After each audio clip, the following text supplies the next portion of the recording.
Bonjour, donc remarque numéro 3 et numéro 4 concernant le rapport d'activité. La remarque numéro 3, elle consiste à dire la chose suivante, c'est qu'il faut absolument que vous soyez dans votre rapport d'activité.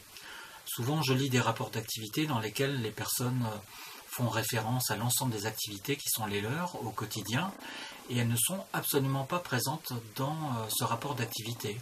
On voit par exemple des éléments sur je m'occupe de l'accueil, je gère un budget, je fais ceci, je fais cela. Ça, ce sont les activités. Mais comment gérez-vous tout cela au quotidien? Quelle est votre façon de faire? Quelle est votre plus-value par rapport à d'autres personnes qui auraient à exercer les mêmes fonctions? Il faut absolument mettre cela en avant. Pourquoi? Parce qu'on vise à savoir avec qui on va travailler demain. Et si vous ne dites rien concernant qui vous êtes, comment vous fonctionnez au quotidien, on ne saura même pas si on a envie ou pas de travailler avec quelqu'un comme vous. Donc faites en sorte d'être complètement dans votre rapport d'activité. Indiquez qui vous êtes, si vous voulez, c'est-à-dire comment vous procédez au quotidien. Ma remarque numéro 4, elle est liée à ce que je viens de dire, parce que dans ce que je viens de dire, vous pourriez me rétorquer que il est dangereux de se mettre à ce point en avant, de dire je fonctionne comme ceci, je fonctionne comme cela. Et je pense que vous auriez raison. Vous auriez raison parce qu'effectivement, il faut faire attention à ne pas passer pour quelqu'un de prétentieux. Donc il faut éviter de multiplier les jeux. Mais pour cela, il y a une petite technique que je vous donne, ne la répétez surtout pas.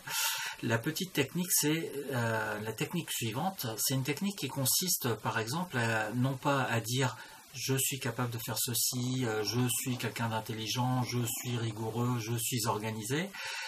On ne va pas présenter les choses de cette façon-là, mais on va parler de son travail.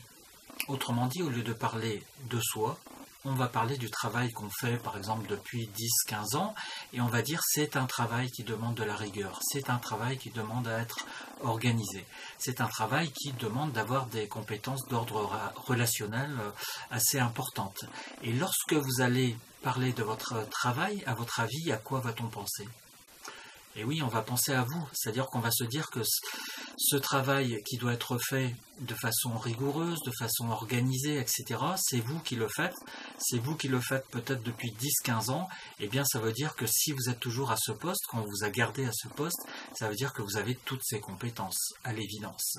Donc, encore une fois, au lieu de parler de vous, en disant je, eh bien faites en sorte de parler indirectement de vous, en évoquant votre travail, et lorsque vous parlerez de votre travail de la façon que j'ai indiquée, eh bien là on entendra plein de choses sur vous. On entendra que vous êtes organisé, rigoureux, empli de qualités relationnelles, rédactionnelles, etc., etc. Voilà pour la 4e remarque. Je vous dis à bientôt pour la 5e remarque et la 6e remarque. Si ma vidéo vous intéresse, comme d'habitude, il suffit de mettre un like en bas et puis on se retrouve bientôt. Voilà. Au revoir.